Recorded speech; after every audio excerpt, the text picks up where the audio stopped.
안녕하십니까. 신천식의 이슈 토론입니다. 신천식의 이슈 토론에서는 메마르고 삭막한 도시 생활의 여유와 풍요감을 줄 수 있는 문화 예술의 세계를 찾아가는 그런 프로그램을 마련했습니다.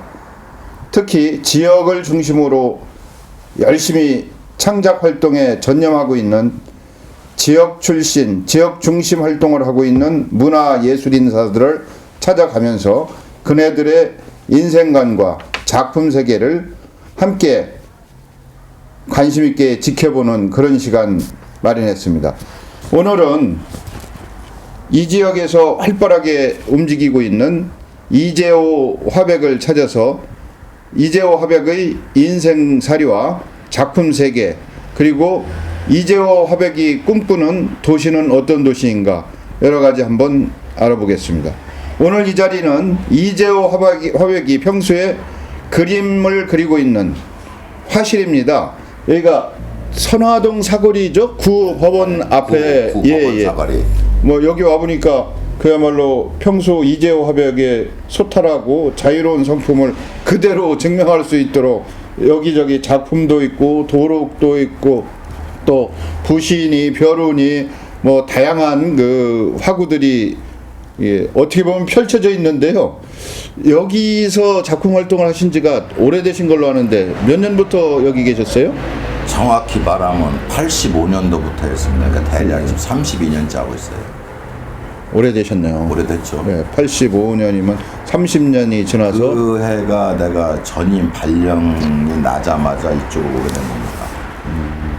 그때부터 여기서 작품 활동을 계속 하시는, 작품을 여기서 만드신 거죠? 대부분 거의 여기서 만들었죠. 예. 학교에서는 그때만 해도 별로 안 하고 여기서 이제 또 작업을 하고, 원래는 3층에서 하다가 2층으로 내려오니까 결국은 이 건물에서 32년입니다.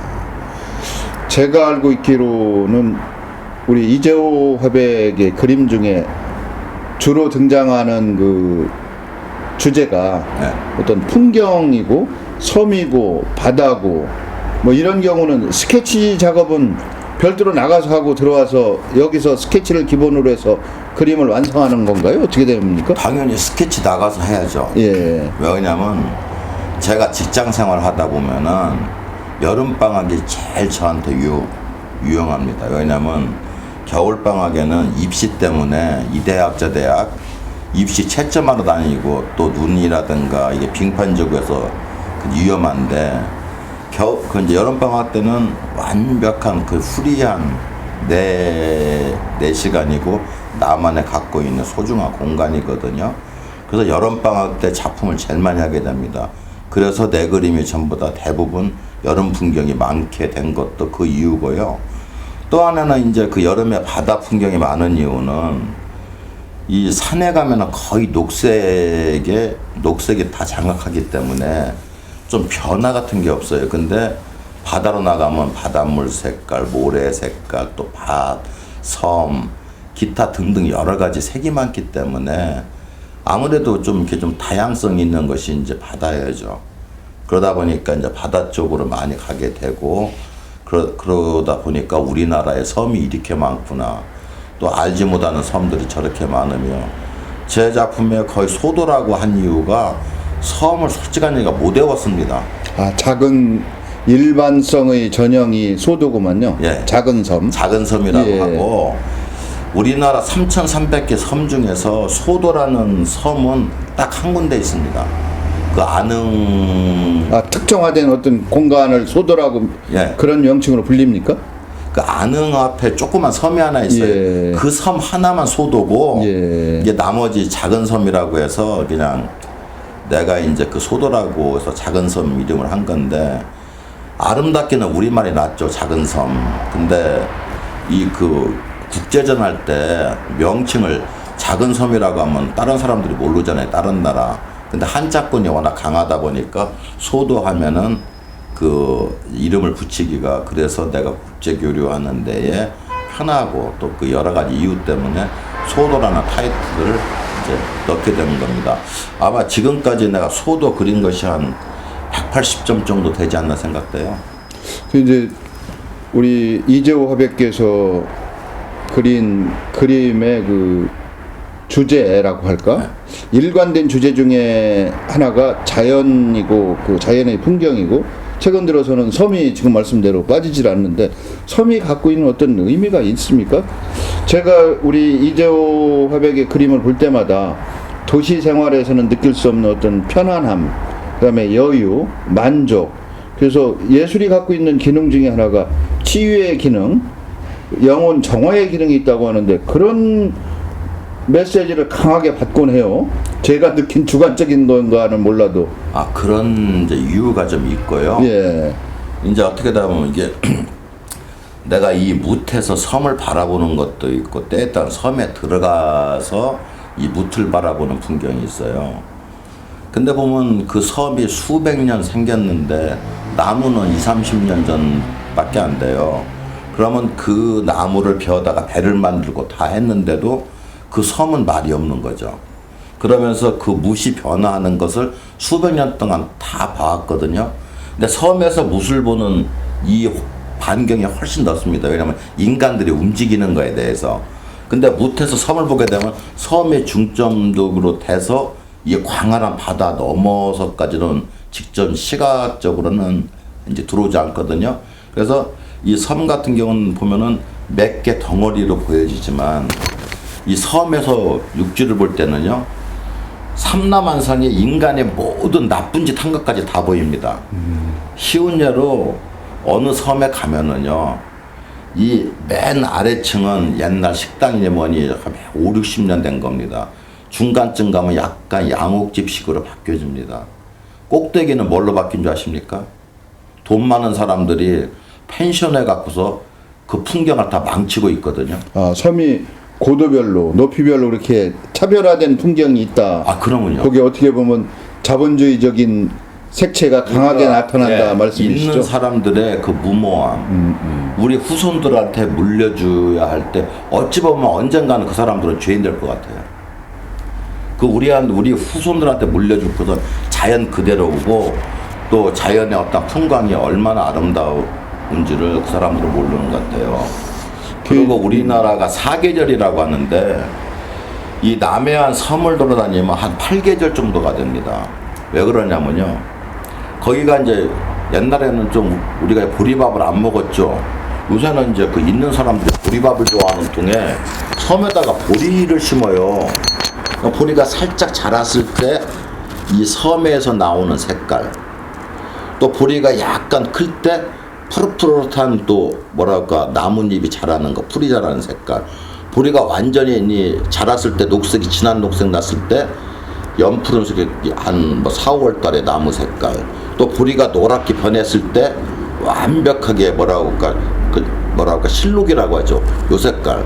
그 다음에 보리를 폈을 때면 약간 낙엽이 지고요. 또 하나 태풍이 딱 그냥 오고 나면 풀이 소금물을 먹어서 노랗게 변하는 거.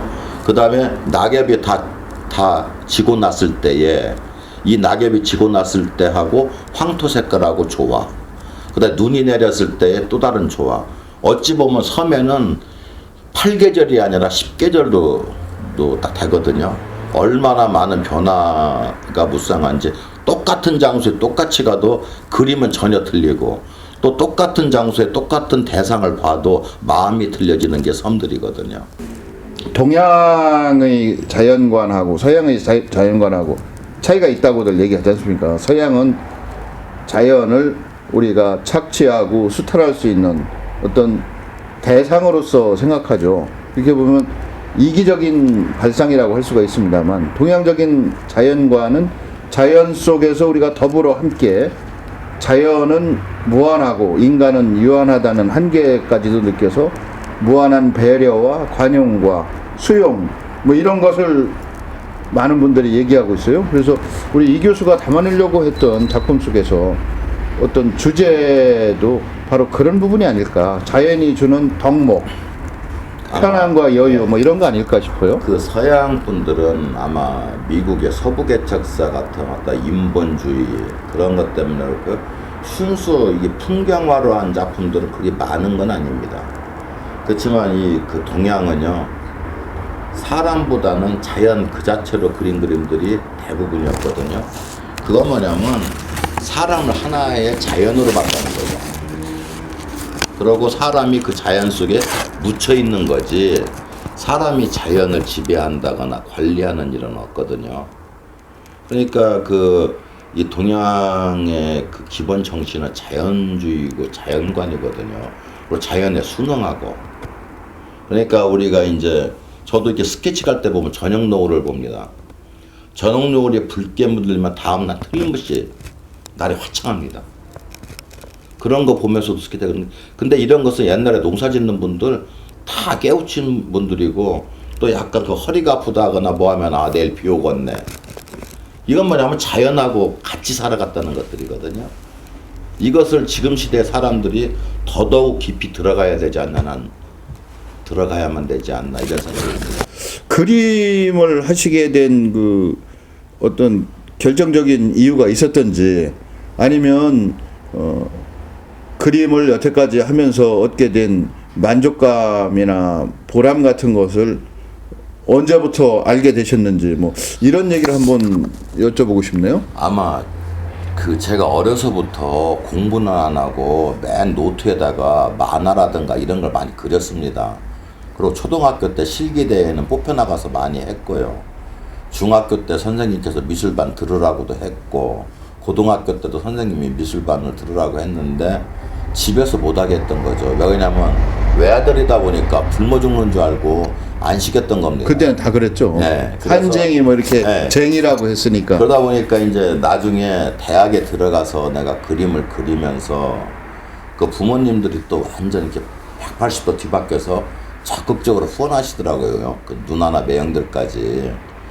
그러다 보니까 내가 어려서부터 좋아했던 것을 대학에 들어와서 본격적으로 하기 시작했던 거죠.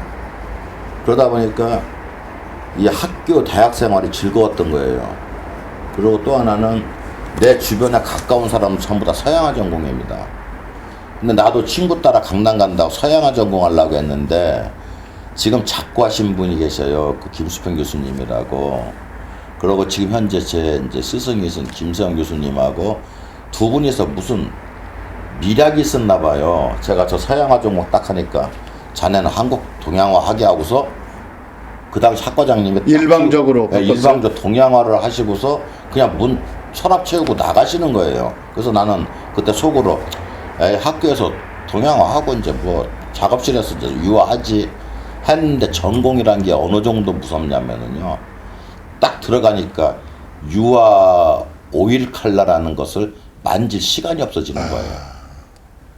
그러면서 이 한국화에 대해서 엄청나게 그 노력을 한 것이 그 당시 제가 임무를 많이 했었습니다. 그래서 시장 같은 데 가서 사진도 찍고 뭐 하다 보면 거기서 좀 그 시장분들이 막 삿대질하고 뭐 하는 거 대전역 광장에서 할아버지 할머니들 스케치 하다가 막 물컵 물 뿌리고 도망다니던 거 신도안 같은 데서는요 이게 댕기 딴 사람에서 낯들고 와서 제가 신도안 중가서부터 인물화 그리다가 예. 그런 에피소드가 있었구만요. 산 밑에까지 내가 도망 나온 적이 있고 이 달동네 이게 외곽지대라서 달동네 CG를 할 때는요 제가 좀 달리기를 잘합니다. 카메라 들고 가서 얼른 찍고서 막 뛰어나오면은 제가 달리기를 하거든요. 왜냐면 제가 100m 12초 8이었거든요. 그러니까 탁 찍고서 이제 막 사람들이 딱 나오면 이제 도망갑니다. 이런 식으로 하다가 어느 날 갑자기 이제 너무 힘든 거예요. 그래서 나중에 시장 풍경에서 몰래 이렇게 자동 카메라로 찍을 수 있고 뭐 하다가 그때마다 시장 한 4, 5년이 흐르니까 시장 풍경 같은 경우는 상인들이 이해를 해주더라고요. 그래서 시장 풍경에서 아니면 그 김장할 때 배추라든가 아니면 마늘 싸는 거 이런 거 하다가 이것도 좀 이제 심해 붙이는구나 하다가 이 모든 거 화구를 들고서 심상궁고 모든 풍경을 사람 인적이 드문 곳으로 가셨구나. 다 다닌 거고 또 그 당시에 이제 이인영 교수님이나 이런 분들이 저 시간 강사 강의를 주면서 이 도시 풍경을 가르치라는 거예요. 그러니까 제가 도시 풍경을 많이 한 게 아니거든요. 그래서 그 시간 강사를 그 시간표를 받고 나니까 4달이 남더라고요. 새 학기까지. 그래서 여기 뭐 이제 대동에 있는 산일번지서부터 여기 뭐 저기 그 충혈탑 부분에 뭐라 선화동 15층에서 군산 저기 남양조성소에 있는 군산에 있는 거 주문진 안 다닌 데가 없습니다. 4개월 동안. 스케치를 하러 열심히 스케치하고 다녔구만요. 그리고 그래서 예. 제가 한 외곽지대를 40장인가를 완성하고서 수업 들어갔어요. 근데 그러다 보니까 외부에 비춰지는 풍경들이 너무나 좋은 거예요. 그러면서 풍경화로 바뀌어진 계기예요.